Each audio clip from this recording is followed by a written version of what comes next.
या ठिकाणी अतिशय सुंदर प्रकारे बुवांनी रूपाचा अभंग सादर केलाय। यानंतर गजर आणि गजराच्या माध्यमातून मनोरंजन आणि समाज प्रबोधन।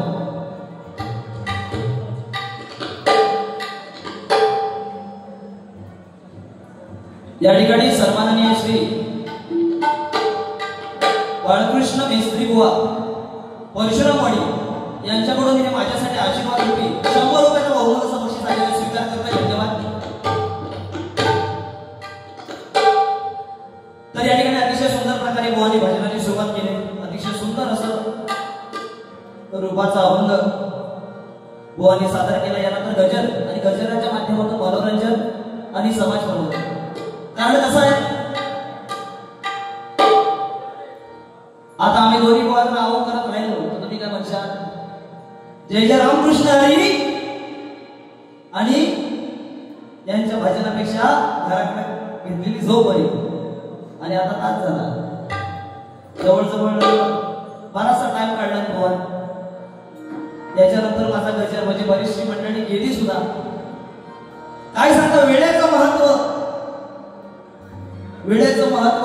पटवून दिलं बुवांनी। म्हणजे स्वतः जवळजवळ किती टाइम काढला रूपाच्या अभंगात, जवळजवळ किती म्हणजे 7-8 गाणी तरी म्हटणार असतील। म्हणजे मी जी भजन चालू करताना प्रार्थनेच्या टायमिंगला 3-4 गाण्याची म्हटली, ह्या तुला अपेष्ट वाटला।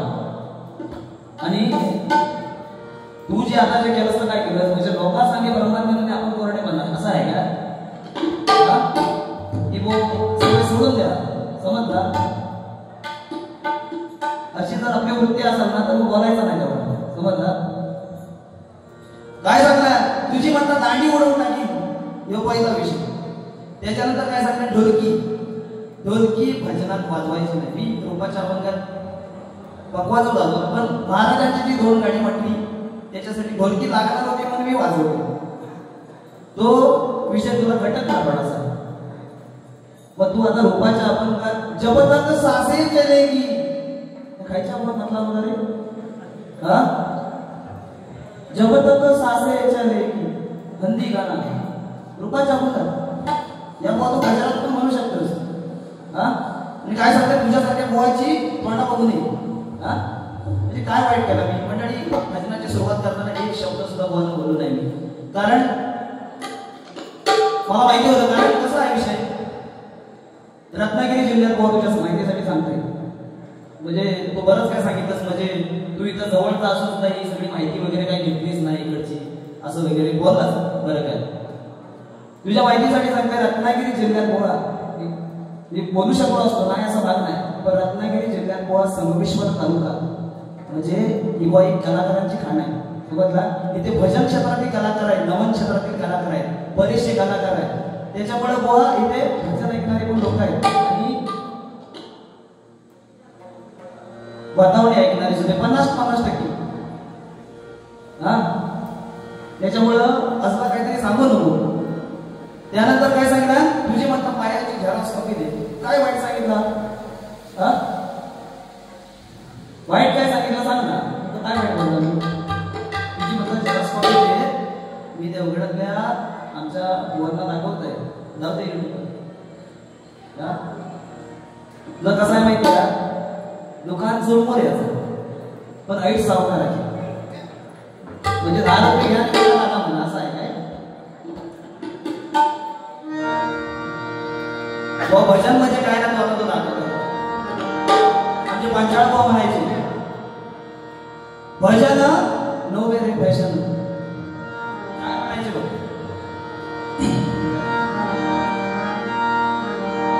आता तुला म्हणून दाखवतोय, म्हणजे भजन म्हणजे तुला काय समजेल, म्हणजे काय म्हणायला पाहिजे, कसं आपल्याला वागायला पाहिजे, काय करायला पाहिजे, म्हणजे हे तुला समजेल।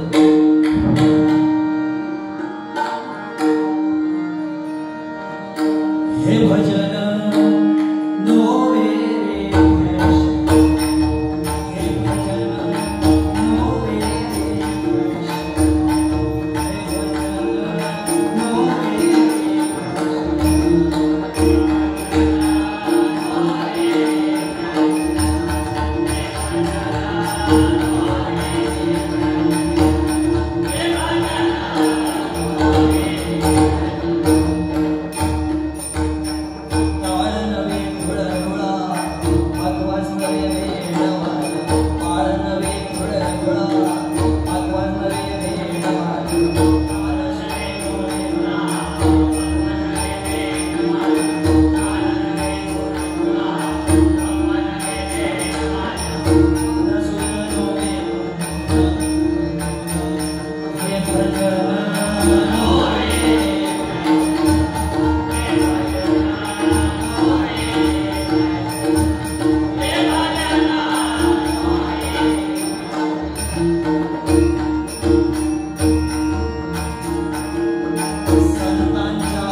कारण बोवानी पण नाही नाही म्हणता म्हणता बरंच काय काय सांगितलंय. पण एकदा तुम्हाला एक विषय सांगतोय. एकदा बोवांच्या मित्राची आई वारली. तर ह्यानं मला फोन केला. बघा म्हणता अरे वैभव माझ्या मित्राची आई वारली, तर आपल्याला त्या हाक मारायला जायचं. मी म्हटलं ठीक आहे जाऊ. आणि आम्ही दोघं पण गेलो. गेला तिथे आणि तिथे गेल्याच्या नंतर जो काय बोलायला तयार नाही हो. म्हणजे भाजीला त्याला परत काय सांगता येतं, तुझी दांडी उडवून टाकी, म्हणजे परत काय बोलता येतं. पण एखाद्याचा सांडवच करायला जमत नाही. तर ह्यानं मला काय केलं म्हणता तू बोल. मी बोलतो बोल. मी म्हटलं ठीक आहे. मी त्या मित्राच्या पुढ्यात गेलं. मित्राच्या पुढ्यात गेल्याच्या नंतर त्या मित्राच्या पाठीवर हात फिरवला. त्याला होतं मित्रा आई जाणं हे जगातलं खूप मोठं दुःख आहे.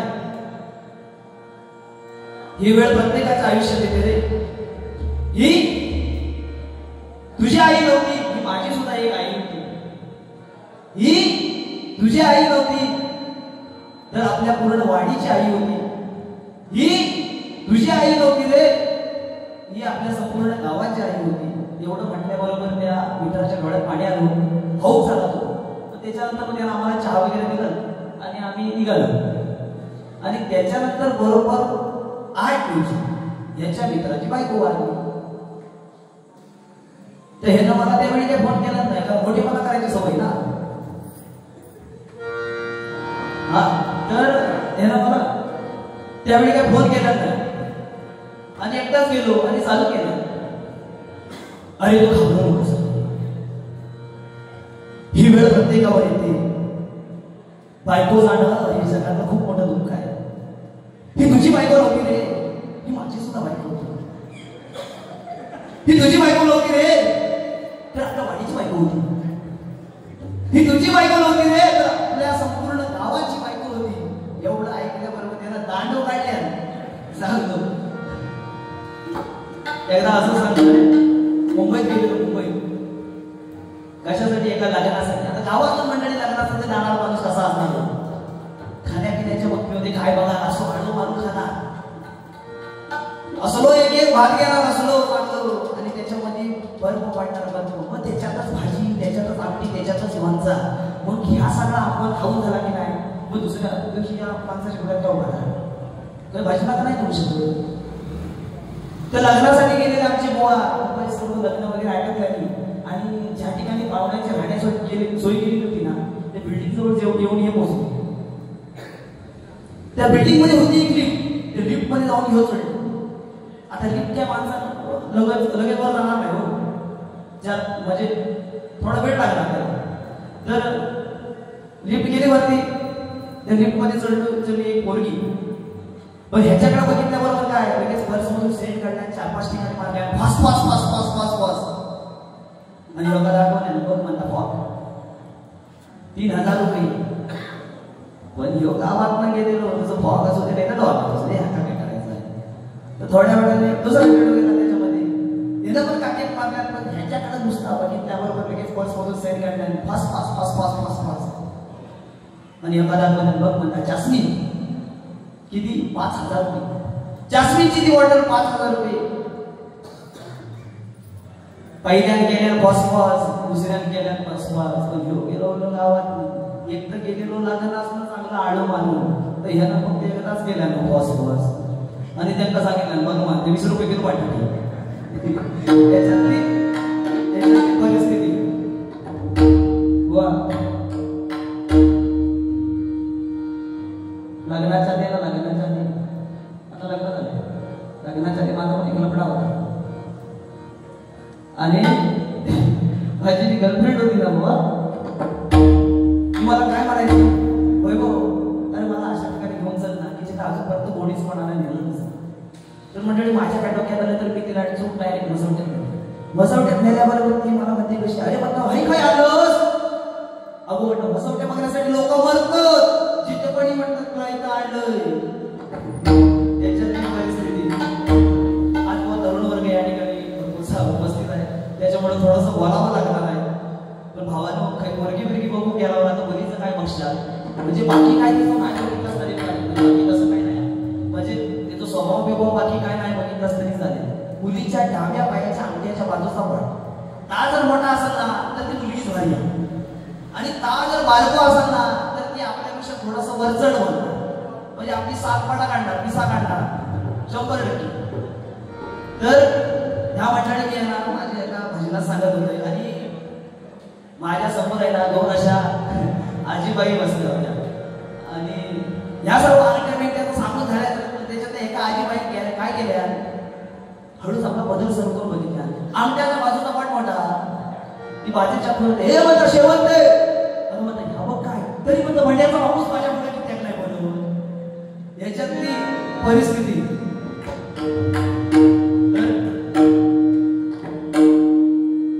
गजराला सुरुवात करूया. थोडंसं बोलायला पण पाहिजे, कारण कसं डबलमध्ये बघण्यासाठी मंडळी 3 प्रकारची दुकाने असतात. हौशे नवशे नवशे, कोणी हौशेने येतं, कोणी काहीतरी शिकायला भेटतं येतं, आणि नवशे म्हणजे कधीतरी अमोशा पौर्णिमेला भजन ऐकणारे. आणि त्याच्यामध्ये अजून एक 2 प्रकार असतात, तो हे काही दिसत नाही. बरं हा बरोबर ओळखलंस ना, बरोबर बरोबर. 7:45 वर घेणार आहोत तो काय म्हणणार बरं, तो येणार नाही, एकटो नाही येणार, 2 बॉडीगार्ड घेऊन येणार.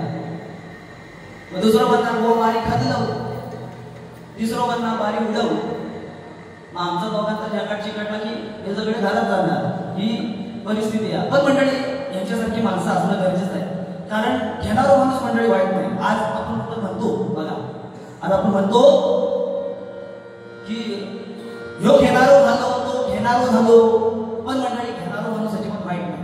आज सुद्धा जर माहीत झालं तर माहीत पहिले पण हात लावता तो ही घेणारा माणसं हात लावतो. त्या माणसात राजभर मॉलिश करून कोण असतं, ही घेणारी माणसं असतं. आता घेणाऱ्या माणसाच्या मंडळी फायदे किती आहेत बघा. त्यातलं पहिलं फायदो कामेकर बोलत असतं. घेणाऱ्या माणसाची मंडळी फायदे किती आहेत बघा. घेणारा माणूस नेहमी खरं बोलणार, खोटं कधी बोलणार नाही. घेणाऱ्या माणसाच्या अंगावर कधी कुत्रो जाणार नाही, कारण कुत्रे म्हणतो ह्यो माझ्या अंगावर पडता की काय. घेणाऱ्या माणसाच्या घरात कधी चोरी होणार नाही, कारण आधी तो सगळं संपवलेलं असतं. त्याच्यामुळं एकदा मंडळी भगवान शंकर रस्त्याने चालले होते, आणि चालता चालता त्यांना तहान लागली. तर समोरून एक दूधवाला चालला होता. त्या दूधवाल्याला शंभू महादेवाने विचारलं की बाळा, तुझ्या त्या कितीत काय आहे, माझी जरा तहान भागवतोस काय. त्यावेळी त्या दूधवाल्याने काय सांगितलं की हे दूध आहे. आणि हे विकत येतं, फुकट येत नाही. त्यावेळी शंभू महादेवाकडे पैसे नव्हते. तर थोडं पुढे गेल्यानंतर एक दारूवाला भेटलो. त्या दारूवाल्याला शंभू महादेवाने विचारलं की बाळा तुझ्या कॅनात काय आहे, माझी जरा ताण दाखवतोस काय. त्यावेळी त्या दारूवाल्यानं बुवा काय विकता, एवढा बेवडा असतात ना तर तलाठी झाला असतात ना, आमच्या बाजूला नाही गेले असते. तर दारूवाल्याने त्यावेळी शंभू महादेवाची ताण भागवली. त्यावेळी शंभू महादेवाने त्या दोघांना पण शाप दिला. दूधवाल्याला काय सांगितलं, तुला मी माझी ताण भागवायला सांगितलं नाही, तू माझी ताण भागवली नाहीस, तुला प्रत्येकाच्या घराघरामध्ये जाऊन तू विकायला लागली. आणि दारूवाल्याने काय सांगितलं नाही, तू खायच्या पण खोट्यात जाऊन बस, लोकांचं वाचवलं. तर त्याच्यातली परिस्थिती गजराला सुरुवात करूया, कारण वेळेचं थोडंसं बंधन आहे, कारण बुवांना पण गजर घ्यायचा आहे. आज या ठिकाणी नवरात्र उत्सवाच्या निमित्ताने हा डबलबाजी जंगी सामना या ठिकाणी आयोजित केला आहे. तर भगवंताचं गुणवर्णन या गजराच्या माध्यमातून मांडण्याचा प्रयत्न करतोय. गजराची चाल जुनीच आहे. तत्पूर्वी आज बघा, आम्ही किती जरी भजन केलं तरी बुवा, आपण आज किती जरी भजन केलो ना तरी संत तरी होणार, बरोबर ना. कारण झाले गोरोबा गोरोबा संत, त्यांच्या विना राहिले ना झाले ना कोणी महंत. आज बघा, भजन महर्षी कैलासवासी परशुराम पांचाळ बुवा, कोकण कलाभूषण चंद्रकांत कदम बुवा, संगीत रत्न विलास पाटील बुवा, काशीराम परब बुवा, त्याच्यानंतर वामन कोपकर बुवा, बरेच बुवा, ज्यांनी आज संतांनी चालवलेला वारसा अविरतपणे जोपासला. म्हणून आज त्यांचे आपल्याला स्मारक बघायला भेटतात. बुवा, आपल्या नशिबात त्यातला काय नाही, आपल्या नशिबात मार. आणि आपलं जर स्मारक होऊस असं जर वाटत असेल ना, तर आतापासून भजन आपण चांगली केली पाहिजे असं मला वाटतं, बरोबर. तर आपण भजन जर चांगली केली तर तिथं थडगा तरी मारतो. तर बुवा बघा, परशुराम पांचाळ बुवा काय म्हणायचे,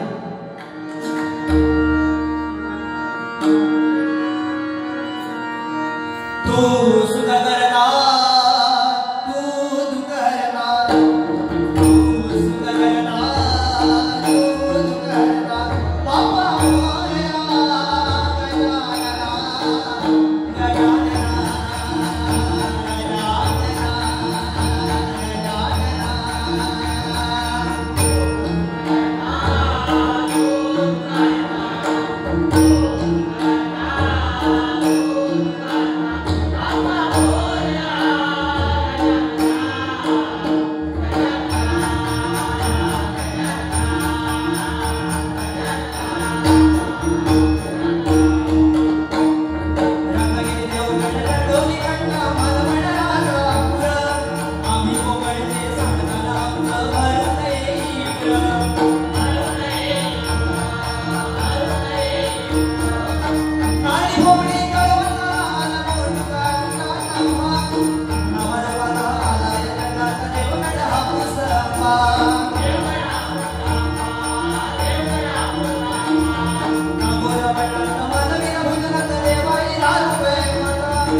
तुझा घाम घालायला, तुझा नादर घालायला, तुझी सालपणा काढायला.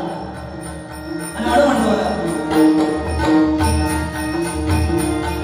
गोरबहाणी यांचे पुजारी गाव गावी सुनाची शाळा,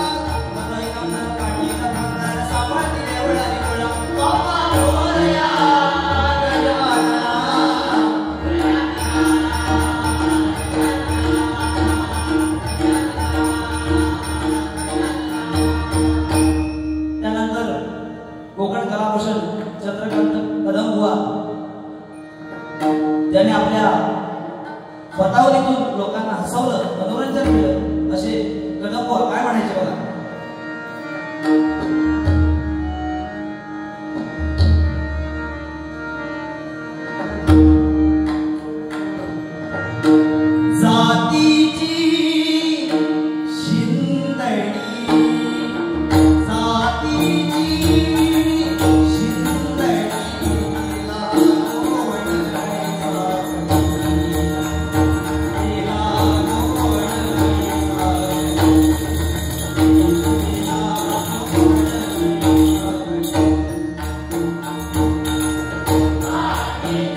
भुंकणारे भुंकू दे नको त्यांचा संग, भुंकणारे भुंकू दे नको त्यांचा संग, भुंकणारे भुंकू दे नको त्यांचा संग म्हणजे काय? समोरचा किती पण बोलू दे, आपली आपण निवड सोडायची नाही, सरळ मार्गाने जायचं. समोर वाटेमध्ये काटे होते तर दगड होते, अजिबात तिकडे लक्ष द्यायचं नाही.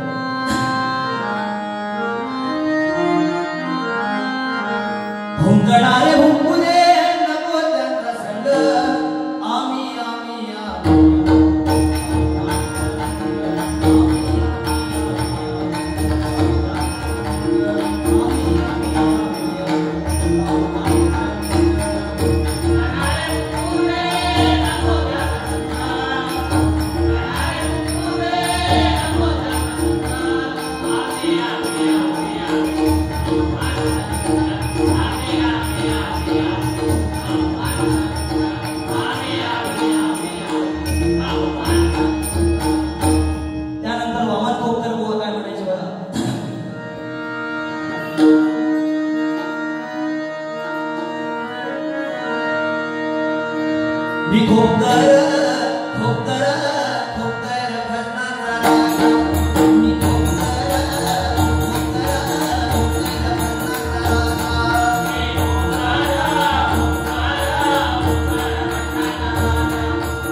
जसं तुझ्या गुरुजींनी तुला सांगितलं नाही आता की बाबा नुसता मला तसं माझ्या गुरुजींनी पण मला तसं सांगितलं आहे.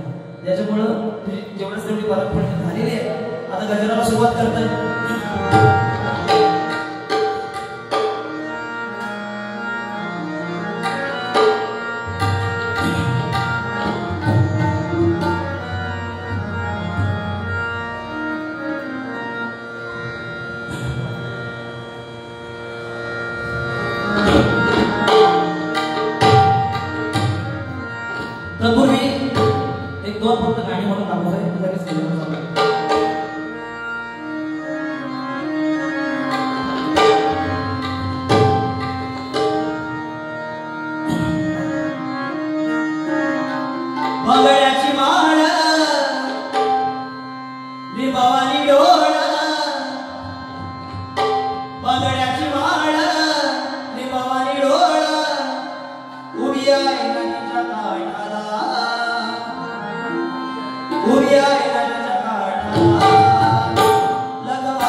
मुळीच नव्हतं रे काना माझ्या मनात, मुळीच नव्हतं रे काना माझ्या मनात, तुझ्यासाठी तुझ्यासाठी तुझ्यासाठी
कलियुगी महिमा नामाचा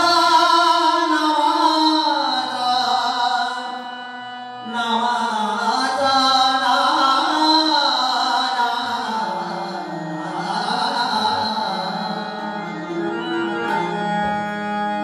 कलियुगी महिमा नामाचा ऐकूया त्याची महती, कलियुगी महिमा नामाचा ऐकूया त्याची महती, हातात घे गाऊया नवदुर्गेची, हातात घे टाळ गाऊया नवदुर्गेची, हातात घे टाळ गाऊया नवदुर्गेची, महिमा नामाचा ऐकूया त्याची महती, महिमा नामाचा ऐकूया त्याची महती, हातात घे टाळ गाऊया नवदुर्गेची, हातात घे टाळ गाऊया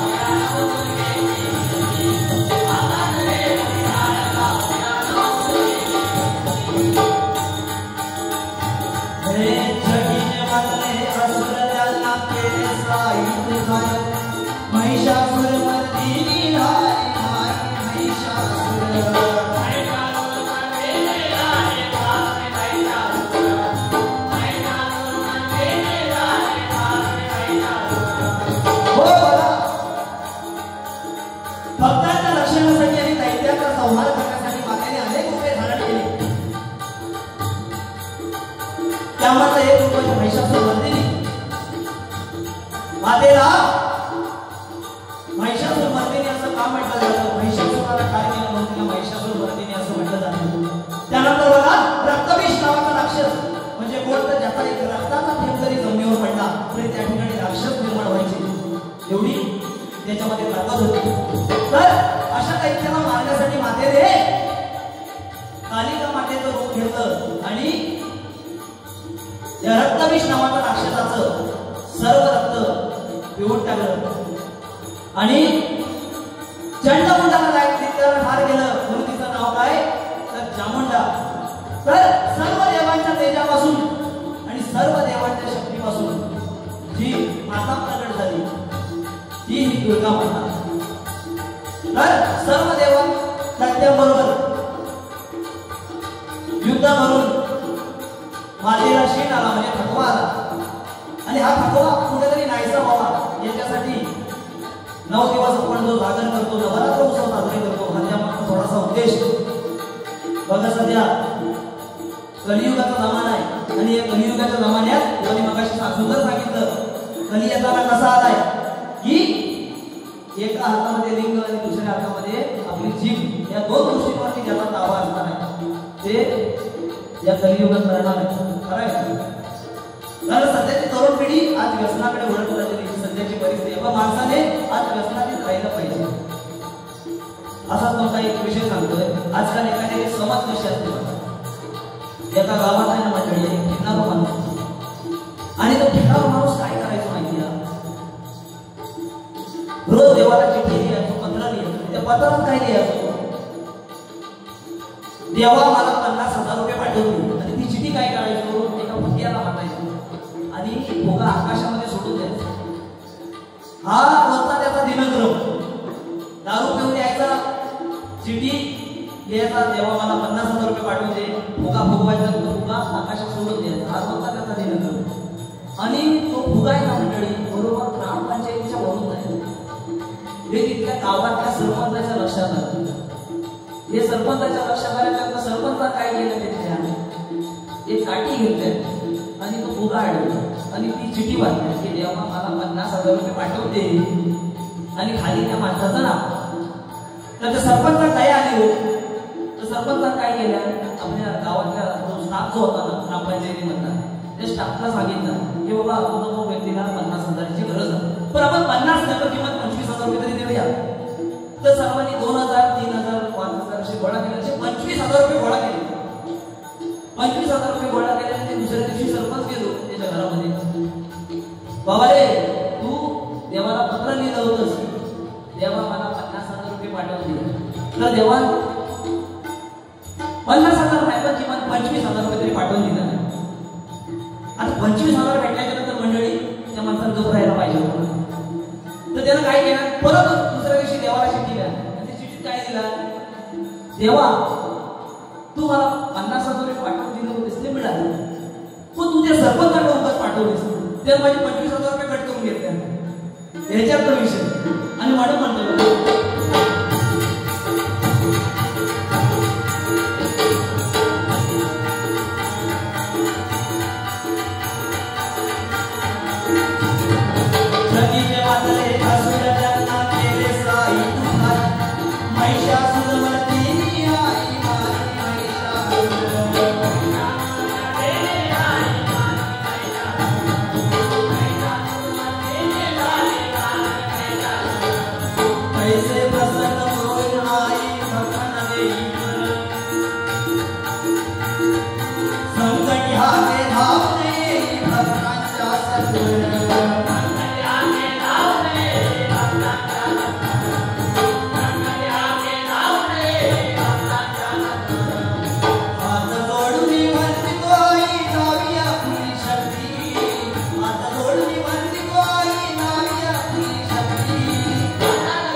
त्याच्यामध्ये वणीची सप्तशृंगी माता, कोल्हापूरची अंबाबाई, तुळजापूरची तुळजाभवानी आणि अर्धा शक्तीपीठ म्हणजे माहूरची रेणुका माता.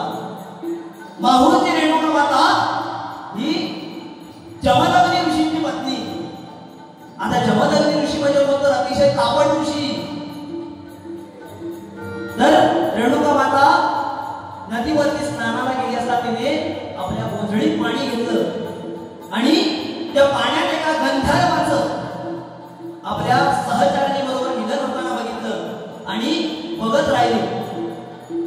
त्यावेळी तिला घरी येण्यास उशीर झाला. पण घरी आल्याच्या नंतर जमदग्नी ऋषीने तिला विचारलं की तुला घरी येण्यास एवढा उशीर का झाला? पण ती एक पतिव्रता होती. तिनं खरं सांगितलं, खोटं अजिबात कधीच सांगितलं नाही की मी नदीवरती स्नानाला गेली होती आणि स्नानाला गेली असता एका गंधर्वाचं मिलन होताना बघितलं आणि बघत राहिले म्हणून मला घरी येण्यास उशीर झाला. एवढं ऐकल्याबरोबर जमदग्नी ऋषींना राग आला. त्याने तिला काय सांगितलं की तू पापिणी आहेस, कलिंगडी आहेस, कैलाशी नाही, आता तुला स्त्री म्हणून जगण्याचा अधिकार नाही.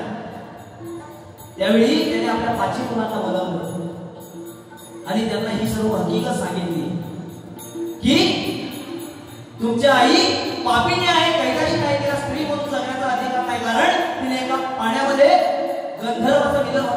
जाईल. त्यामुळे आताच्या आता तिचा शिरच्छेद करा. पण पुढची मुलं मंडळी स्वतःच्या आईचा शिरच्छेद करते. तर पहिल्याला सांगितलं, पहिल्याने नकार दिला म्हणून त्याला मारून टाकलं. दुसऱ्याला सांगितलं, दुसऱ्याने नकार दिला म्हणून त्याला मारून टाकलं. तिसऱ्याला सांगितलं, तिसऱ्याने नकार दिला म्हणून त्याला मारून टाकलं. चौथ्याला देखील मारून टाकलं. आणि पाचवा परशुरामाने क्षणाचाही विचार न करता हातात एक परशु घेतला आणि आपल्या आईचं मुंडकं उडवलं. मुंडकं उडवल्यानंतर जमदग्नी त्याच्यावर खुश झाले आणि त्याला काय सांगितलं की बाळा तुला पाहिजे तेव्हा.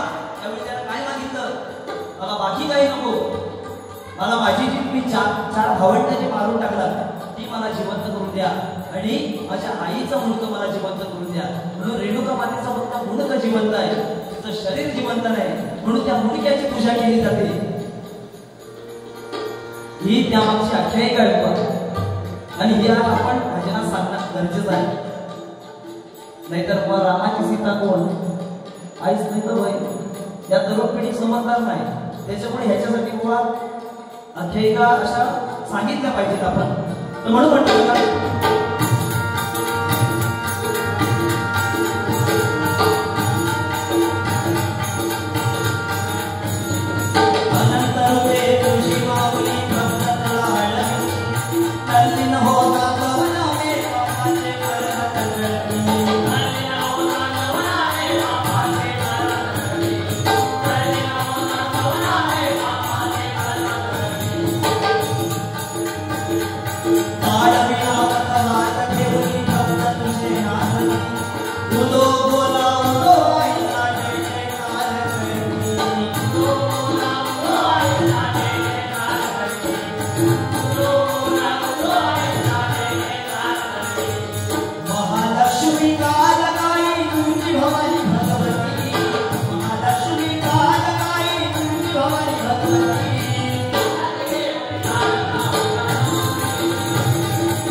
भक्ती म्हणजे श्रवणीय भक्ती, सर्वात श्रेष्ठ अशी असणारी भक्ती आज तुम्ही करताय.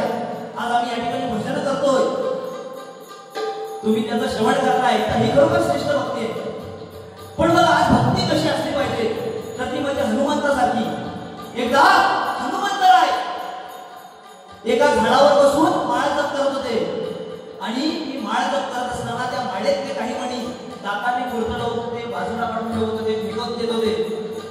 हे सीतामाईने बघितलं. त्यावेळी सीतामाईने हनुमंताला विचारलं की अरे हनुमंता, तू माळ जप करतोय पण माळेतले काही मणी दाताने कुरतडवतोय, बाजूला काढून ठेवतोय, फेकून देतोय, याला नेमकी काय म्हणायचं? त्यावेळी हनुमंताने काय सांगितलं की जो मणी माझ्या रामाचा नाही, तो मणी माझ्या काही सुद्धा कामाचा नाही. त्यावेळी सीतामाईला आश्चर्य वाटलं, म्हणून तिने प्रश्न विचारला की अरे तू रामाचा एवढा मोठा भक्त आहेस, मला तुझ्याचा राम दाखव.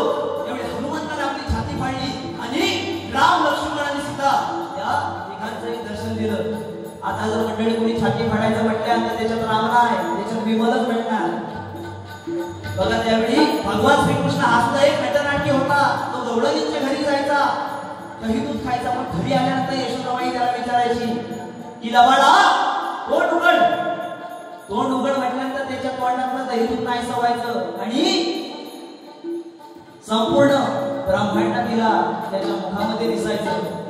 बघा सध्या कलियुगाचा जमाना आहे आणि या कलियुगाच्या जमान्यात एकदा धर्म, भीम, अर्जुन, नकुल आणि सहदेव या 5 पांडवांनी श्रीकृष्णाला विचारलं की श्रीकृष्णा, अरे हे कलियुग कसं असणार आहे? त्यावेळी श्रीकृष्णाने आपल्या हातातील 4 बाण 4 दिशेला सोडले आणि 4 बाण ते चौघांना आणायला सांगितले. धर्मराया बाजूला आणि चौघांना ते बाण आणायला सांगितले. पहिला गेला भीमाला विचारलं की भीमा तू त्या दिशेला काय बघितलंस? त्यावेळी भीमानं काय सांगितलं की एक कोकिळा आपल्या सुमधुर आवाजातून गात होती, पण गाताना एका जिवंत सशाचा मांस भक्षण करत होती. म्हणजे काय, या कलियुगात अनेक लोक होतील, अनेक कलाकार होतील जे स्वतःच्या तोंडून चांगलं सुद्धा सांगतील आणि वाईट सुद्धा सांगतील आणि एक दिवशी भजनाचं चित्र बदलून टाकतील. आणि हे या कलियुगाचं सत्य आहे. आज तेच झाले. आज भजन चालू करताना सुद्धा काही लोकांना सांगावं लागतं की अभद्र काही बोलू नका, तर हे या कलियुगाचं सत्य आहे. त्यानंतर अर्जुन गेला, बाण घेऊन आला. अर्जुनाला विचारला की अर्जुना तू त्या दिशेला काय बघितलंस? त्यावेळी अर्जुनानं काय सांगितलं की मी जिथं बाण आणायला गेलो होतो तिथे 5 विहिरी होत्या. त्याच्यातल्या एक विहीर तुडुंब पाण्याने भरलेली होती आणि बाकीच्या 4 विहिरी कोरड्या पडल्या होत्या. म्हणजे काय, या कलियुगात अनेक श्रीमंत माणसं असतील जी स्वतःचा पैसा नोटबंदीच्या वेळी जाळून टाकतील, पण एखाद्या गोरगरिबाला दान करणार नाही. हे या कलियुगाचं सत्य आहे. त्यानंतर गेला नकुलाला विचारलं की नकुला तू त्या दिशेला काय बघितलंस? त्यावेळी नकुलाने काय सांगितलं की मी जिथं बाण आणायला गेलो होतो तिथे एका गायीने आपल्या बछड्याला जन्म दिला होता आणि ती त्याला चाटत होती. ती त्याला एवढं चाटत होती की त्याच्या अंगातून रक्त येत होतं. म्हणजे काय, आज स्वतःचे आई वडील आपल्याला चालायला शिकवतील, पण हीच मुलं उद्या त्यांचा हात धरून त्यांना वृद्धाश्रमात नेऊन टाकतील. हे या कलियुगाचं सत्य आहे. त्यानंतर सहदेवाला विचारलं की तू त्या दिशेला काय बघितलंस? त्यावेळी सहदेवानं काय सांगितलं की मी बाण आणण्यासाठी एका डोंगरात गेलो होतो आणि त्या डोंगरावरती एक दगड मोठा दगड एका झाडाला येऊन लटकला होता. म्हणजे काय, या कलियुगात अनेक आजार येतील, अनेक रोग येतील, पण या सगळ्यातून आपल्याला जर कोण तारणार असेल तर तो म्हणजे फक्त आणि फक्त हरिनाम. आज खरोखर अभिमान वाटतो की 3-3 डबलवारीचे भजनाचे सामने आज या मंडळाने राबवले. खरोखर या मंडळासाठी एकदा जोरदार टाळ्या झाल्या पाहिजे. या कार्यक्रमाची मी सांगता करतोय आणि म्हणून म्हणतो बघा,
जगदम्बे